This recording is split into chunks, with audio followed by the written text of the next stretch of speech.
Welcome to Backyard Cigars.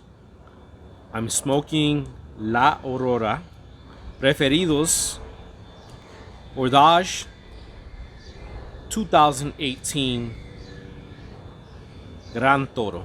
Gran Toro measuring in at 6 by 58. It is sporting an Ecuadorian wrapper and binder. And we have a three nation blend. Dominican Republic, specifically from the Cibao Valley, Nicaragua, and Colombia. And the tobacco, there is said to be 12-year-old tobacco in the cigar. Which of the filler tobaccos, or for that matter, perhaps the wrapper, is 12 years old is not indicated. So there's 12-year-old tobacco in the filler, but we don't know which of the countries, how it was distributed. Is it possible that all three tobaccos from each country are all each aged 12 years? Possible. Or is it more likely possible that some is aged 12 years? It doesn't specify that it's a blend of, say, 6 to 12, 8 to 12 years old. It specifies that the tobaccos are aged 12 years. For me, that if taking it at face value, it means every filler tobacco in here is 12 years old. I did pay a premium for this cigar. I think it was $20. Actually, no. It was actually part of a sampler, an aged sampler, La Aurora aged sampler from one of these sites, right? I think Luxury. And so it was already being sold to you as every cigar in this sampler has been aged. The value of this cigar is, I believe, $22. Summing up the prices and the fact that these cigars were aged, I thought it was a pretty good deal for what I paid. I paid under $75. So I purchased it, and I said to myself, I'm going to hold on to them for probably another year before I end up smoking them all. So I've actually held this one for about 7 months, 7 or 8 months. And it's been at 67, 68 RH. It's a pretty big cigar, but it has really good construction. From what I'm seeing right now, this is the burn line, untouched.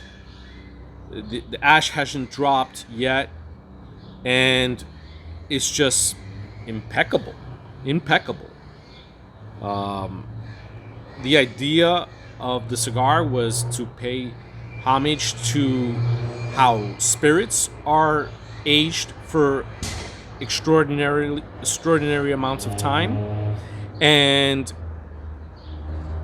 Guillermo Leon, I believe his name is, from La Aurora Cigars, said that this was paying homage to that practice of extra aging certain, and I'm thinking he didn't name a specific spirit, but just from the hordage, we're thinking cognac, and the way that cognac, when it's aged for an incredibly long amount of time, sometimes usually 20 years plus, it can be classified as hordage cognac. And like I said, it could be cognac that's been aged in there for 30 to 40 years. And of course, the way cognac responds to aging is different from every other spirit. Every spirit has their own way of aging it. Some require very little aging. But in the case of cigars, we know, and we've heard, and you've heard me talk so much about aging, that it bears in mind several questions. Forget the questions. It doesn't matter. Uh, there are always reasons behind every release or reason for doing a vintage.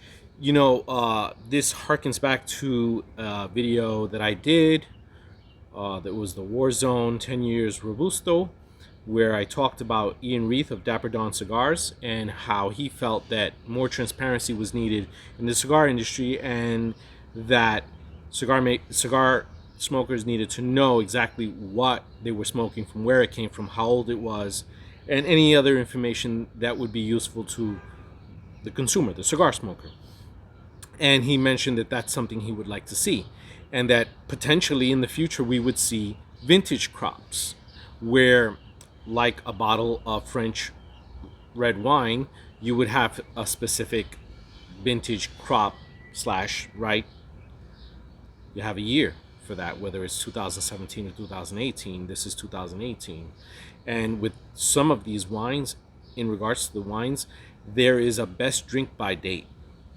And so cigar companies, if they were to follow suit, could release a cigar that already had some aging on it and offer a best by smoke date if need be. In some cases, you can make the recommendation that it is ready to smoke now, but would age extremely well up until a certain year. Now, this might help if you are a cigar smoker who likes to lay down cigars, and you don't know, maybe 3 years would be good, maybe 8 years would be good on this, I don't know. Well, you get the specific cigar that that is recommended up until this point. And I think for the most part, when we're aging cigars for long term, you want to be at 65 and under on the RH level. It's just my personal experience and opinion, and I think that there have been others that have echoed that, but to each his own. If you don't want to long-term age your cigars at that low a humidity, that's fine. I mean, do what you think works best for you. This cigar has been like a woody, creamy monster. It has just been non-stop creamy wood, pepper and spice, and just well-rounded, well-balanced.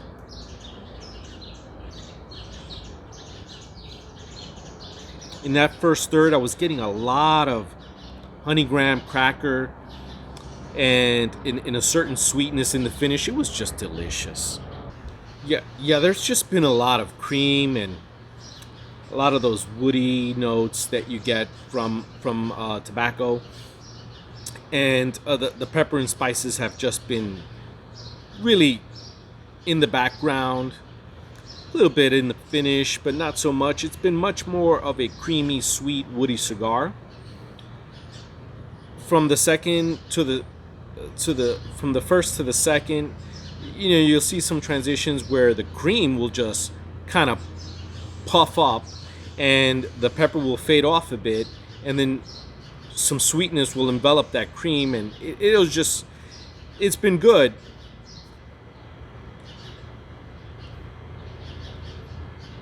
Now, this is the 2018 vintage.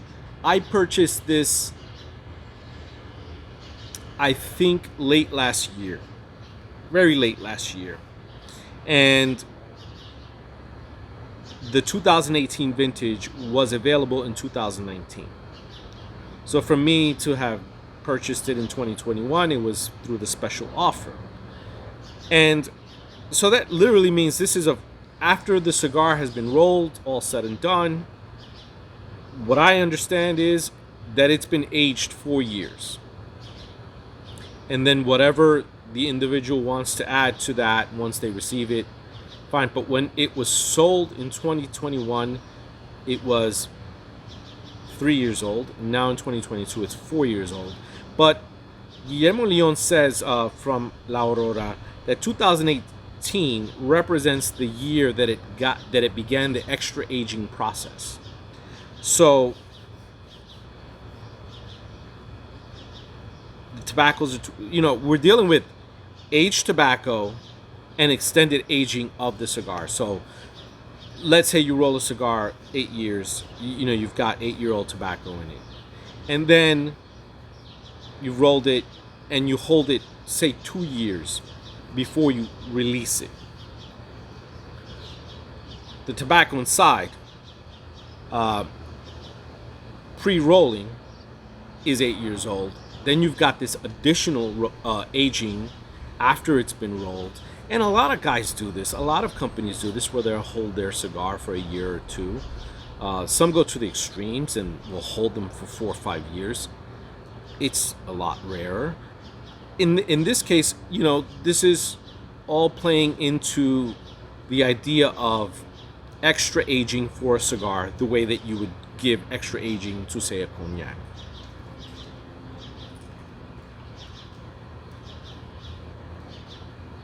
And I feel like it's a really smooth, creamy cigar. Really pleasant, medium bodied so far. I haven't really felt it could be medium full, just a tad bit, but it's been more medium full. It's not a full bodied stick at all, but it's smooth. At a 58 ring gauge, you're getting a ton of tobacco. I don't usually smoke 58 ring gauge cigars, but this has been a treat, so I'm going to keep enjoying it and let you know. Folks, of course, now in the final third, not in the case of all cigars, but many, it is a full-bodied stick. And it is showing me its power, its strength, its nicotine levels. And with all the tobacco, of course, even more so, it is, in an exaggerated way, it is providing an oomph of strength that was not present during the first 2/3.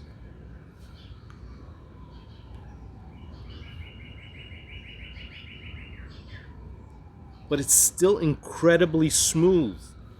And that, for me, that puts me in the questioning mode of, is this going to become a thing? Is this going to be something that perhaps cigar makers will have as an ultra premium, where they've crafted these cigars that have been are using aged tobacco, have gotten extra aging, potentially in the future, who knows how much aging and how specific they will be with the aging of each of the tobaccos. You don't have to tell us everything all the time, but I mean, for me, I took the face value, 12-year-old tobacco in the filler. I'm that's it. It's smooth, and if companies start to go in that direction where they have a line of cigars that have already been aged for you, and you kind of see this in the beer world, is the only thing I want to compare it to right now, where, let's just say, a particular stout, barley wine, or a beer that's been meant for aging, right, was released in 2008. If you didn't buy it in 2008, you didn't get the opportunity to even drink it in 2008, nor age it. And now it becomes available, and you see it in a specialty beer store, where that 2008 release already haven't been aged. Sometimes we don't know the conditions either. Sometimes we do. You know that it was well kept. Is now available at a higher price, right? Maybe when it was released, it was, let's just say, $10. Now you got to pay $25, $35 for it, because they've held it and they've aged it for you. So you get to try that without having to have aged it yourself and waited, let's say, 10 years. That is something, I saw it when I went to the Smutty Nose Brewery, and it has been happening much more in the specialty stores, where they'll have a little section of aged beers. Some have been aged, 5 years, maybe even 2 or 3, and then the more expensive ones that have been aged for a lot longer. to some degree, you're already paying the premium for additional or for aged tobacco in your cigar when you buy certain cigars that have aged tobacco in them, and you're paying above market value for certain cigars. So instead of the norm of, say, 4 to 6 year old tobacco or even 3 year old tobacco, you're paying a couple of dollars more to enjoy maybe the benefit of having 8 to 12 year old tobacco in your cigar. And when I say maybe the benefit, because not everybody likes that. Not everybody wants that. Sometimes someone wants, a fresh cigar. They want to experience some of the youthful flavors that a Nicaraguan or Honduran or Dominican cigar will provide. And they don't want to sit on it.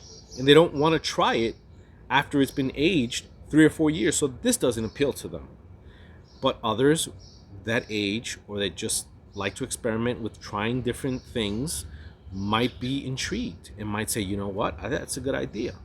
I think I'm going to buy some of these cigars that have already been aged.